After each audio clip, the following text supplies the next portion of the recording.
exactly is Stead? Stead is firstly, it's a cryptocurrency. It's a token which is collateralized by real world assets. So if you imagine um, real estate, so there, this is getting into the cryptocurrency sphere a little bit, which a lot of seasteaders are familiar with crypto. There's some overlap there.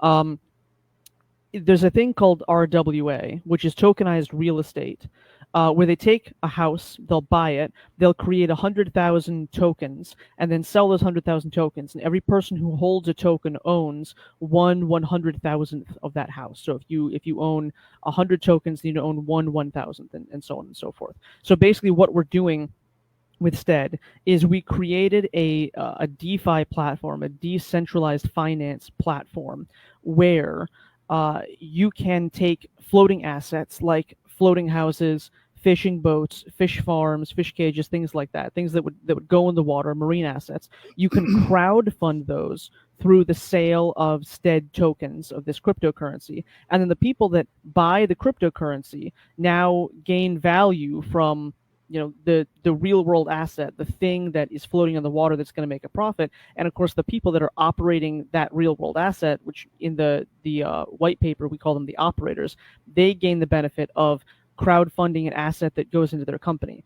And so then now they have that asset, they have to operate it profitably, they have to buy back and burn Stead tokens that were initially created to fund that sale. So it's kind of like a crypto based crowdfunding platform, if that makes sense. Does that make sense? Yeah.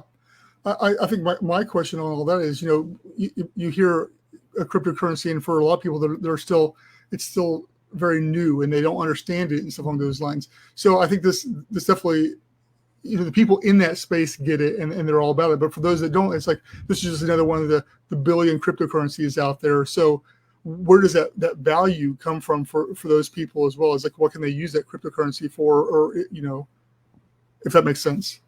Right, yeah, that's a good question. Okay, so let me explain what a cryptocurrency is first.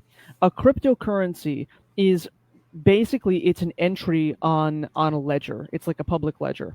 So if you have a guy who owes a debt to another guy, let's say it's $100, and then he writes it on a ledger and puts out in public, like, Jimmy owes John $100. Everyone can see it. So Jimmy can't go in and erase the $100 debt. He can't change it, or else everyone will be aware that he's changed it.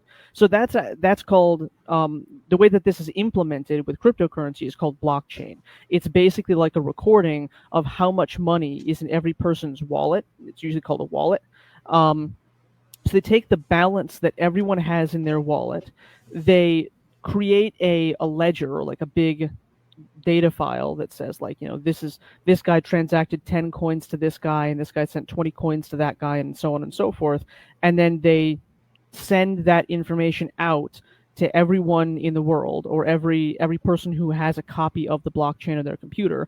They update their ledger to reflect that new transaction. So the way that this benefits people in the case of something like Bitcoin is, you can track how much Bitcoin each person has, and so you can say that,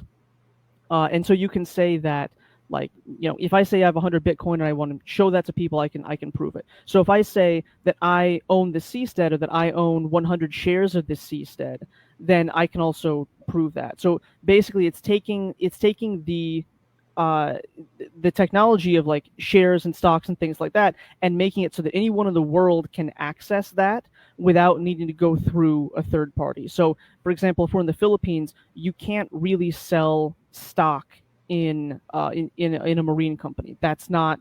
It's technically allowed, but there's so much regulation involved that you wouldn't really be able to do it. And I think in a lot of countries, you wouldn't really legally be able to sell stock in certainly, like, experimental technologies or emerging technologies like seasteads without jumping through a bunch of different hoops. Does that make sense? Yeah.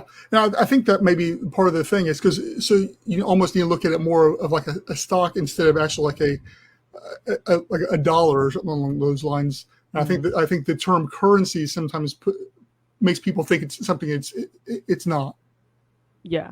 Well, that's actually a really good point, and this is something I've talked about with people in the past in the last few months. The way that I see it is there are cryptocurrencies that are designed to be currencies. They're designed to be things that people trade, and the value is completely subjective. Hmm. And then, especially with the advent of smart contracts, this is a thing primarily that came about because of Ethereum. Ethereum created smart contracts. Smart contracts created the ability for basically every person to make their own crypto. And so this is why there are so many cryptos these days, is because it's actually very easy to make them. A lot of cryptos really are just stocks. Like they get treated like shares in a company, because it's like one small group of people will say, this is our business model, this is what we're gonna do, this is how it makes money, and then they will sell tokens specifically to help people get in on that business model. That's really, it's a lot like a stock. Now, that's not what we're doing, actually. What we're doing is different, because what we're doing is ours function more like tickets. So when you have a Stead token and it gets minted or it gets created out of nothing, the people that are raising that money in that crowd fund, let's say that they use it to buy an ArkPad and they want to put it in some popular tourist area and then rent it out on Airbnb, they themselves don't legally own that seastead. They don't own it until they've done a lease to own program on it. So they're leasing it. The way they're leasing it is they have to buy back and use up those Stead tokens. So the Stead tokens technically are more like tickets.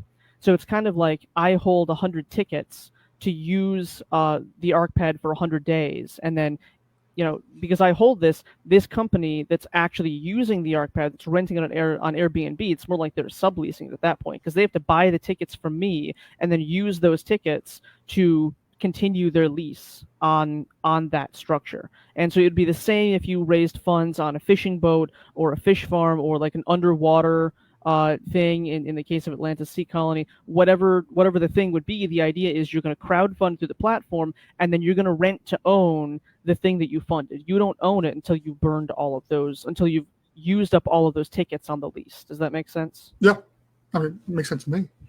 But I think you explained it very well. I think that's a very clear, concise explanation there. I think it should answer most people's questions about it. If not, they can always comment, and you can always hop back in and comment on that. But yeah, that's pretty clear.